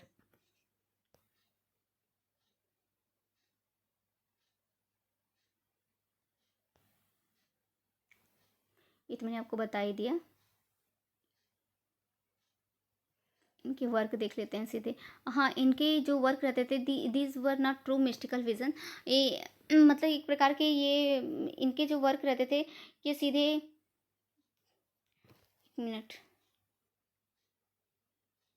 मतलब कि ये ना स्टार्टिंग में ही जब ये रहते थे तो ये बहुत ज़्यादा विजन्स देखते थे, मतलब बहुत ज़्यादा सपना देखते थे। तो ये मोस्टली मीन्स कि ये भगवान को मतलब एक प्रकार से मिस्टिकल वे में लेते थे। They were the result of the artist intense spiritual, मतलब स्पिरिचुअल अंडरस्टैंडिंग ये रखते थे। बट जैसे कि वो रहते धार्मिक वाला, तो धार्मिक वाला नहीं रखते थे, स्पिरिचुअल रखते थे। Of the word from the his early teens black road poems often standing the melodies of his own composition. उसके बाद ये तो देख लिया। हाँ, इनकी एक बार पत्नी का नाम देख लीजिए आप, मैरिड कैथरीन बाउचर, जबकि इनकी शादी हुई थी 1782 में हुई थी। तो इनकी वाइफ का नाम हुआ है Catherine voucher.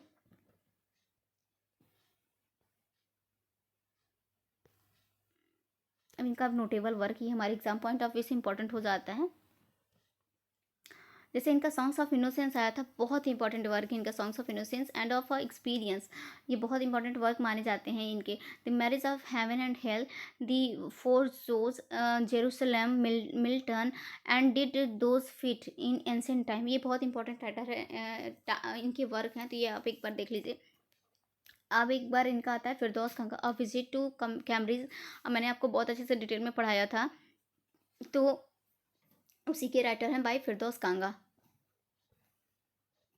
Firdous Kanga born in 1960 age of 61, मतलब 61 केस में इनका डेथ हो गया था। इनका जन्म कब हुआ था? 1960 में हुआ था।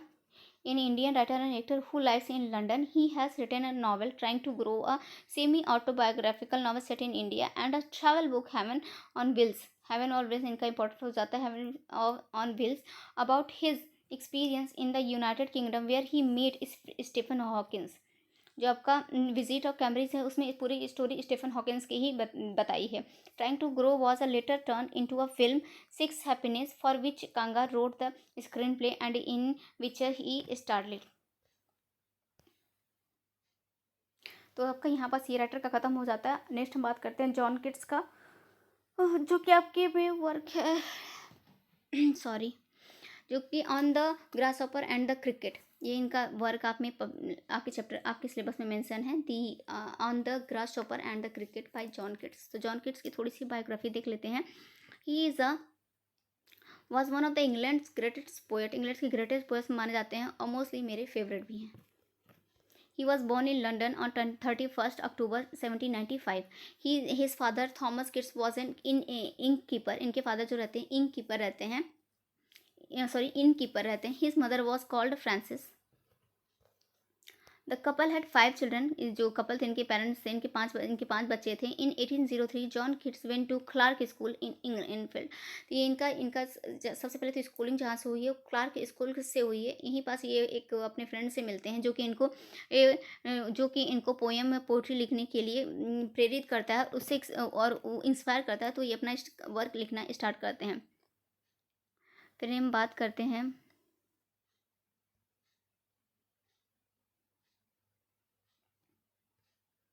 कि इनके फादर जो रहते हैं वो क्या कहते हैं कि हॉर्स वो राइडिंग करते रहते हैं, तो हॉर्स से गिर जाते हैं तो उनकी मृत्यु हो जाती है।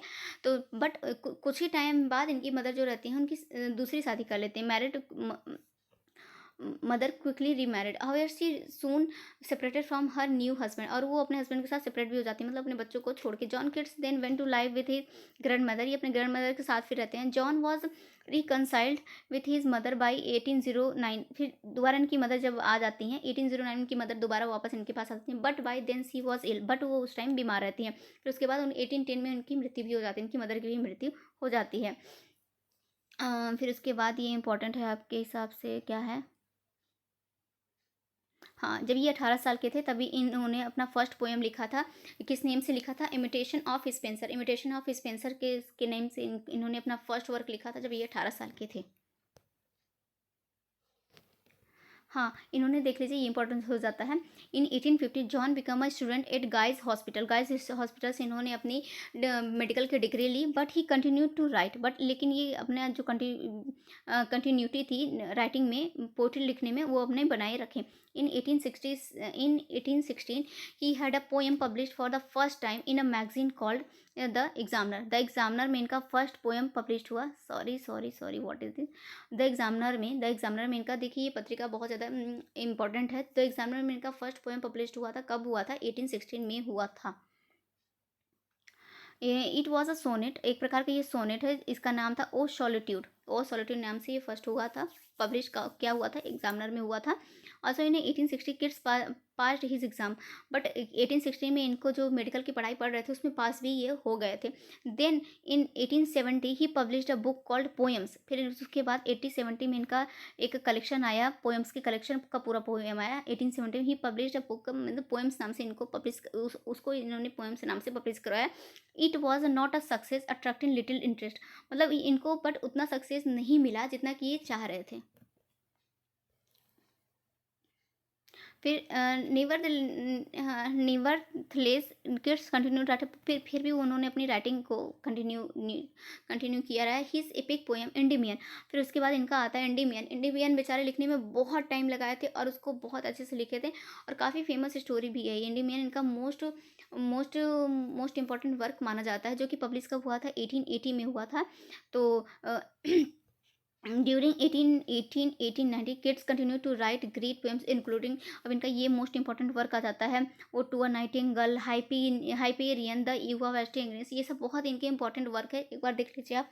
एंड ओ टू ऑटम, ये बहुत ही इंपॉर्टेंट राइटर है, I think ode to autumn 1890 में पब्लिश हुआ था, जो कि काफ़ी इंपॉर्टेंट सारे वर्क जितने भी मैंने यहाँ पास मेंशन किए हैं, चाहे आपके एंडीमियन हो गया, चाहे हाइपेरियन हो गया, चाहे द ईव ऑफ एस्टिंग्स हो गया, चाहे ओ टू नाइटिंगेल हो गया, चाहे ओ टू ऑटम, ये सब बहुत इंपॉर्टेंट वर्क इनके माने जाते हैं। हाँ, एक बार ये देख लीजिए आप।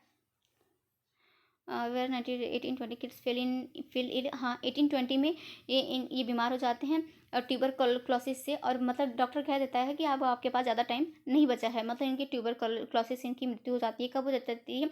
रोम में होती है।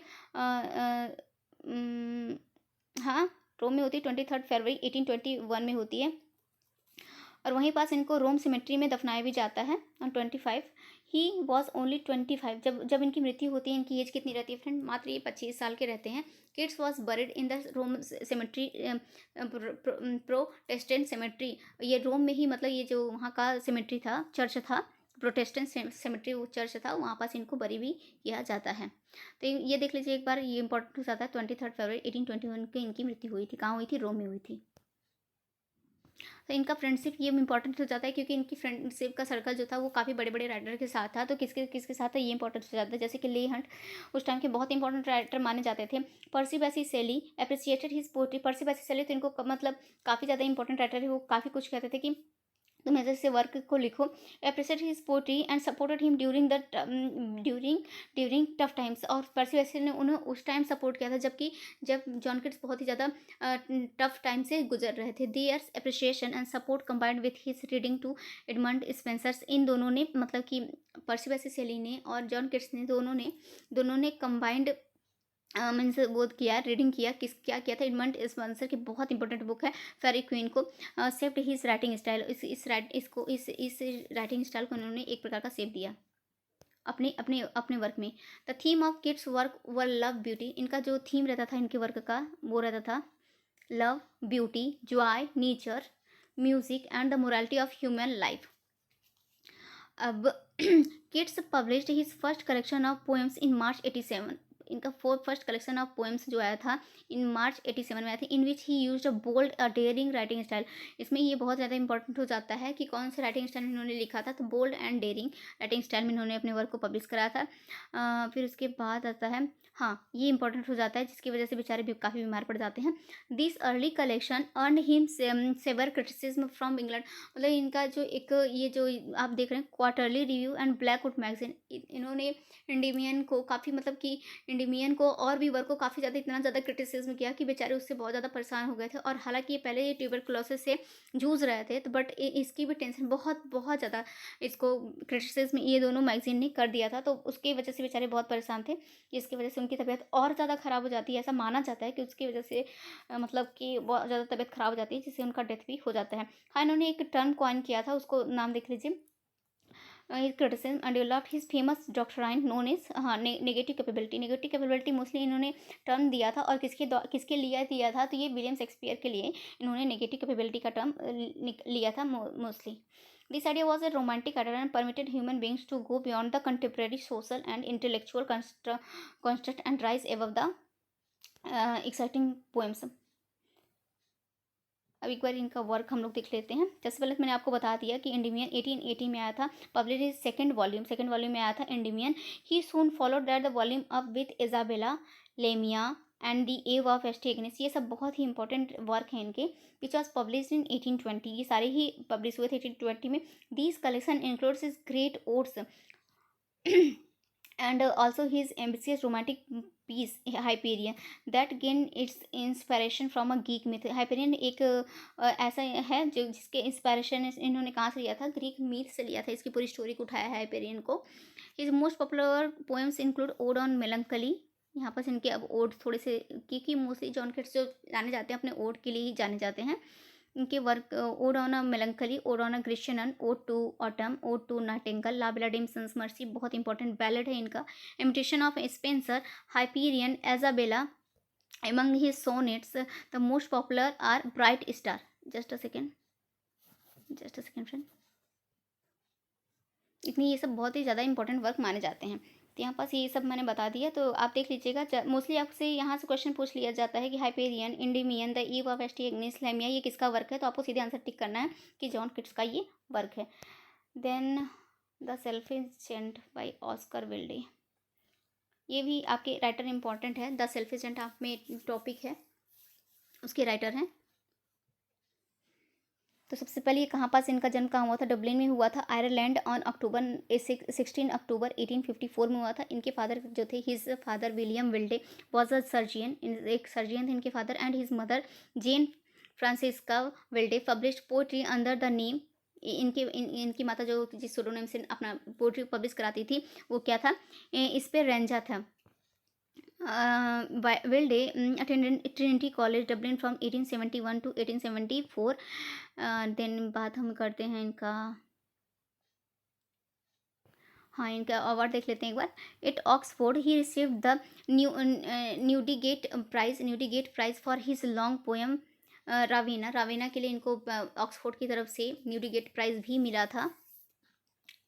ही also became an involve the aesthetic movement, इन ये एस्थेटिक मूवमेंट से ये बिलोंग भी करते थे, मीन्स वहाँ पास एक मूवमेंट चलता था एस्थेटिक, उससे ये बिलोंग भी करते थे।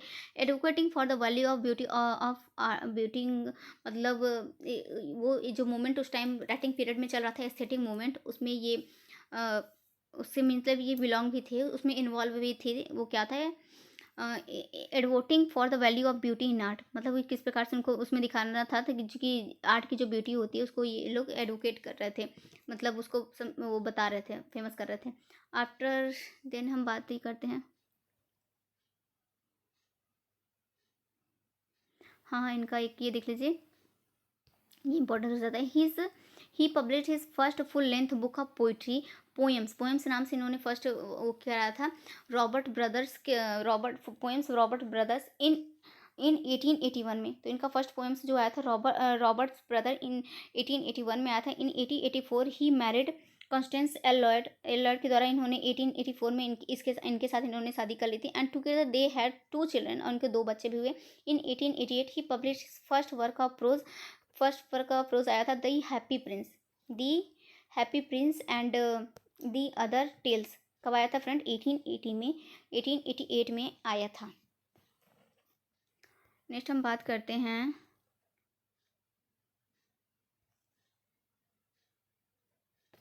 हाँ ये he is also the author of the several fairy tales, critical essays and the other works of prose as well as the an iconic novel and the pictures of Dorian Gray, Ward Locke and Co, जो आया था ये आया था 1891 में आया था। इनको इनके बारे में जॉर्ज बर्नार्ड शॉ ने बहुत अच्छी बात कही एक, in a certain sense mister Wilde is to me our only through playwright, he plays with everything, मतलब वो सभी चीज़ के साथ खेलते थे, विथ वेट मतलब अपनी बुद्धिमानी से, with philosophy, with drama, with actors and the audience, with the whole theatre, मतलब वो सभी के साथ बहुत अच्छे से अपने बहुत बुद्धिजीवी के साथ वो खेलते थे। तो जॉर्ज बर्नार्ड शॉ ने उनके बारे में ये बहुत अच्छी क्वेश्चन लिखी है, ये इंपॉर्टेंट था इसलिए मैंने इसमें डाल दिया।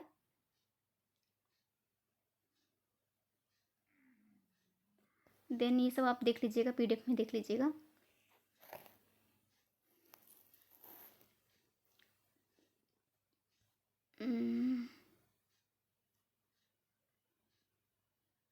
हाँ ये हो जाता है important. The ballad of reading gaol, L Smithers, a long poem describe the horror Wilde faced in prison, मतलब कि इन्होंने एक बार ये प्रिजन में चले गए थे, तो वहाँ का जितना भी हॉरर फेस था इन्होंने अपने इस the ballad of the reading gaol में डिस्क्राइब किया था, जो कि पब्लिश कब हुआ था, जस्ट अ सेकेंड, जो कि पब्लिश कब हुआ था, 1898 में हुआ था, अंडर द सुडोनेम C.3.3.3 में के हुआ था।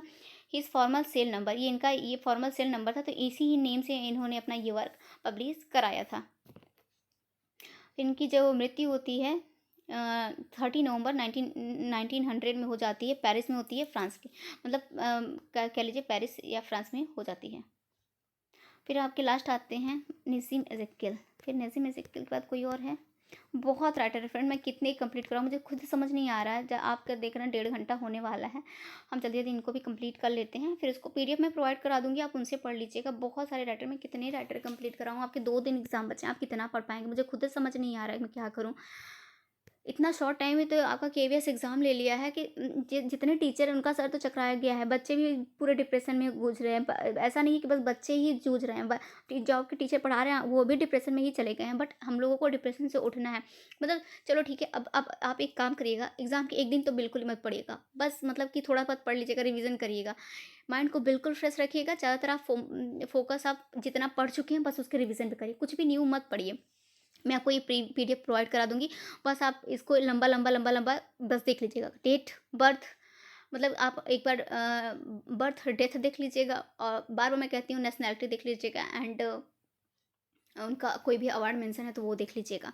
तो हम थोड़ा-सा नज़ीम एज़ेकियल के बारे में बात करते हैं, क्योंकि ये भी आपके इम्पोर्टेंट राइटर माने जाते हैं। द ट्रेज़र विदिन, इनका जो वर्क है, आपके सिलेबस में मेंशन है। तो नज़ीम एज़ेकियल 1924 इनका टाइम पीरियड माना जाता है, 2004 में इनकी मृत्यु हुई थी। अभी तो आप में बहुत सारे राइटर बचे हैं फ्रेंड, मैं कौन-कौन सब बताऊँ आपको?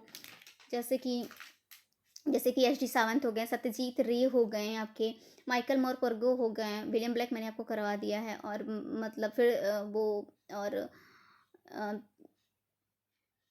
बहुत सारे राइटर, मैं कि कौन-कौन से राइटर आपको बताऊँ? मैं बहुत सारे राइटर का नेम लेके, जैसे संतोष यादव हो गए, एपीजे अब्दुल कलाम हो गए, एपी कलाम कह रही एपीजे कलाम हो गए, एंड रॉबर्ट फ्रॉस्ट को मैंने ऐड किया है, अभी मैं बताऊँगी उनको। तो चलिए इनका थोड़ा-सा देख लेते हैं, नसीम एज़ेकियल का। 1924 में इनका हुआ था टाइम पीरियड, और 2004 में इनकी मृत्यु हुई थी। मतलब इनका बर्थ हुआ था 1924 में, 2004 में इनकी मृत्यु हुई थी।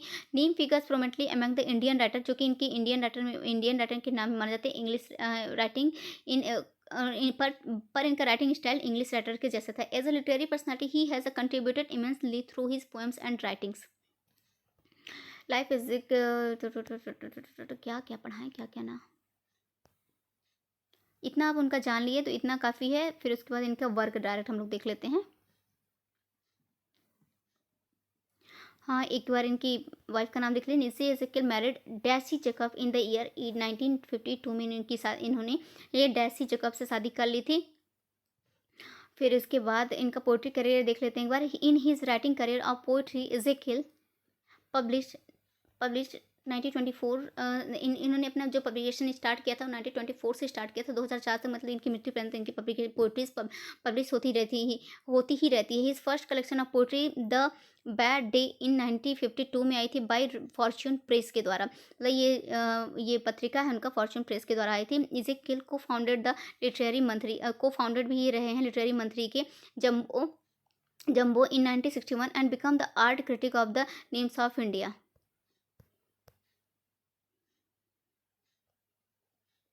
नेक्स्ट हम बात करते हैं, हाँ, इनका ये वर्क देखिए बहुत ज़्यादा फेमस वर्क है। One of his famous poems the night of the scorpion, इसमें एक बच्चे की कहानी दिखाई हुई है, जैसे कि उसकी माँ को स्कॉर्पियन रात में काट लेता है, तो पूरी रात गांव वाले कैसे मतलब वहाँ पास इकट्ठा रहते हैं, किस प्रकार से। फिर उसकी माँ जैसे उठती है तो वो कहती है कि अच्छा हुआ कि ये मुझे काट लिया, कि मेरे बच्चे को काट लेता तो क्या होता, मतलब अच्छा हुआ कि उसने मेरे बच्चे को नहीं काटा। मतलब वो माँ पूरी रात भर दर्द से करा रही थी, बट जब जैसे वो ठीक होती है, वो अपने दर्द के बारे में ना बता के अपने बच्चे की सहूलियत के बारे में कहती है कि ठीक है कि इसने मेरे बच्चे को नहीं काटा। Which has a taste of Indianness in included the course of material of Indian schools as well as college. इनका कुछ और अदर वर्क है, देख लीजिएगा। Goodbye party for miss Pushpa, ये बहुत पुष्पा टीएस, तो ये इनका इंपॉर्टेंट वर्क है। In India poet lover bird watcher the railway clerk and the time of change, ये इनके इंपॉर्टेंट वर्क कितने माने जाते हैं। इनके अवार्ड्स थोड़े से हम देख लेते हैं, कौन कौन से इनको अवार्ड्स मिले थे। इनको सबसे पहले तो द प्रेस्टिगियस साहित्य अकेडमी अवार्ड मिला था, 1983 में मिला था, for his poetry collection title latter day pre slums के लिए इनको मिला था। साहित्य अकेडमी अवार्ड मिला था इनको 1983 में मिला था, ये इंपॉर्टेंट हो जाता है। फिर हम नेक्स्ट बात करते हैं, विक्रम सेठ की बात करते हैं। तो फ्रेंड एक काम करती हूँ मैं, ये आप लोगों को पीडीएफ दे देती हूँ, 1.5 घंटे का वीडियो हो चुका है, काफ़ी ज़्यादा इम्पोर्टेंट। हाँ, विक्रम सेठ। तो फ्रेंड यहाँ पास वीडियो को एंड करते हैं। बहुत सारे राइटर हैं, कितने आप राइटर पढ़ेंगे, इतना तो अब आप में कैपेसिटी भी नहीं है कि आप उसको पढ़ सकेंगे। तो आप इन सब राइटर को तभी पढ़िएगा जब आपका सिलेबस कंप्लीट हो गया है, ठीक है। क्योंकि देखिए आपके जो राइटर हैं उनसे ज़्यादा क्वेश्चन देखने को नहीं मिलेगा, क्योंकि वो पीजीटी का सिलेबस है। पीजीटी में सिलेबस कम मेंशन है, तो वहाँ से चांसेस है कि आपके राइटर से क्वेश्चन ज़्यादा आ सकते हैं। बट आपके टीजीटी में जो है कि आपके चैप्टर बहुत ज़्यादा, बहुत लेंथी चैप्टर है आपका। तो मोस्टली जहाँ तक मुझे अंदाज़ा है कि जो आपका एग्ज़ाम आएगा वो एनसीईआरटी के सिलेबस से ही आएगा, बट हम अपना पूरा 100% देते हुए सारे राइटर को भी कवर कर रहे हैं। तो मैं ये पीडीएफ आपको टेलीग्राम चैनल पे प्रोवाइड करा दूंगी, आप वहाँ से देख लीजिएगा। और मैं कुछ अदर इंपॉर्टेंट राइटर के भी नाम आपको बता देती हूँ, आप उसको भी एक बार गूगल ज़रूर कर लीजिएगा। जैसे कि आप नाम लिखना स्टार्ट करिए, पेन कॉपी उठाइए और लिखिए कि मैं कौन कौन से राइटर का नाम बोलती हूँ, आप उनको एक बार गो थ्रू ज़रूर कर लीजिएगा। ओके, सबसे पहले तो आप अल्बर्ट आइंस्टाइन को कर लीजिएगा, फिर इज़ैक अजीमोव को कर लीजिएगा। द फन दे हैड के आपके राइटर हैं। एक इनके नेशनलिटी जो रहती है इज़ैक अजीमोव की अमेरिकन नेशनलिटी रहती है। फिर मैंने आपको बताया है कि अल्बर्ट आइंस्टाइन को गूगल कर लीजिएगा। एपीजे अब्दुल कलाम को करिए, संतोष यादव को कर लीजिएगा, विक्रम सेठ आपके पीडीएफ में मेंशन है। फिर आपको मोस्ट इंपॉर्टेंट जो करना है 100% करना है, रॉबर्ट फ्रॉस्ट को करना है। रॉबर्ट फ्रॉस्ट को मैंने ऐड भी किया है, काम करती हूँ मैं रॉबर्ट फ्रॉस्ट को ही करा देती हूँ। रॉबर्ट फ्रॉस्ट आप कर ही लीजिए, क्योंकि बहुत ही ज़्यादा इंपॉर्टेंट राइटर हैं, आपके एग्जाम में देखने को मिल भी सकते हैं। सबसे पहले तो इनका पूरा नेम देख लीजिए आप कि रॉबर्ट ली फ्रॉस्ट इनका फुल नेम है। इनका बर्थ हुआ था जो 26 मार्च 1874 में हुआ था, सैन फ्रांसिस्को कैलिफोर्निया में हुआ था। He was a noted and critically respected American poet. इनकी नेशनलिटी है क्या है, अमेरिकन पोएट जाने जाते हैं, 20वीं सेंचुरी के मोस्ट फेमस राइटर माने जाते हैं। The majority of his work had been publish in England as well as America. सबसे पहले तो इनके जो वर्क पब्लिश हुए थे इंग्लैंड में पब्लिश हुए थे, उसके बाद अमेरिका में पब्लिश हुए थे। मतलब कि इंग्लैंड, इनके वर्क इंग्लैंड में तो पब्लिश हो ही रहे थे, अमेरिका में भी पब्लिश हो रहे थे, क्योंकि इनकी नेशनलिटी तो अमेरिकन ही थी। फिर उसके बाद ये इंपॉर्टेंट हो जाता है। रॉबर्ट फ्रॉस्ट फेमस वर्क एक बार देख लीजिए। Robert Frost most famous poems included the gift of outright, बहुत इंपॉर्टेंट है। स्टूपिंग बाय वुड्स, ये तो बहुत ही ज़्यादा इंपॉर्टेंट है। Stopping by woods on a snowy evening, फिर बेयर चेस, फिर mending wall, the road not taken, ये आप में तो ये वाला तो आप में मेंशन ही है आपके सिलेबस में, the road not taken and nothing gold can stay. तो ये इनके इंपॉर्टेंट वर्क हो जाते हैं, आप एक बार इनको रॉबर्ट फ्रॉस्ट को देख लीजिए। इनको कौन से पुलिसर प्राइज, कौन से ऑनर डिग्री मिली थी, तो Robert Frost won 4 Pulitzer prizes. मतलब एक ऐसा बंदा जिसके लाइफ सर्कल में उसको 4 पुलिसर प्राइज मिले थे। वो कौन कौन से मिले थे, he won his first Pulitzer prize in 1924 for his book New Hampshire के लिए, इनको 1924 में पहला पुलिसर प्राइज मिला था। And then he won his next 3 Pulitzer prize for his work collection of poems, बहुत इंपॉर्टेंट है friend, collection of collected of poems, जो कि 1931 में पब्लिश हुआ था। उसके 1931 में इनको जो 3 अलग पुलिसर प्राइज थे वो मिले थे इनके कलेक्टेड पोएम्स के लिए। A further range in 1937 and a witness 3 in 1943। Congress awarded Frost the, अब यहाँ पर देख लीजिए कांग्रेस के द्वारा कौन कौन सा अवार्ड मिला था। Congress awarded Frost the Congress national gold medal in 1916, इनको कांग्रेसनल गोल्ड मेडल भी मिला था, 1960 में मिला था। He also won the Bollingen prize, Bollingen prize in 1963। बहुत इंपॉर्टेंट राइटर है, इसलिए मैंने कहा कि रॉबर्ट फ्रॉस्ट का भी एक बार जरूर गो थ्रू कर लीजिए। Frost was also nominated for the Nobel prize in literature 31 times, मतलब 31 टाइम इनको नोबेल प्राइज़ के लिए नॉमिनेट ये किए गए थे। आई होप आप समझ पा रहे होंगे कि रॉबर्ट फ्रॉस्ट आपके एग्जाम सिलेबस के हिसाब से कितने ज़्यादा इंपॉर्टेंट है। तो ये मैंने थोड़ा थोड़ा हल्का ही तो आपको पढ़ाया है, बट आपको अगर मन है तो आप इनको गूगल ज़रूर करिएगा। अगर आपके पास टाइम है तो 100% कर लीजिएगा। तो इनका एक बार डेथ देख लेते हैं। In 29 January 1963 due to the complication related to prostate surgery, मतलब कुछ कॉम्प्लिकेशन आ गया था, इनका जो सर्जरी था प्रोस्टेट का सर्जरी था उसमें कुछ कॉम्प्लिकेशन आ गया था, इसकी वजह से इनकी मृत्यु हो गई थी। 29 जनवरी 1963 में हुई थी।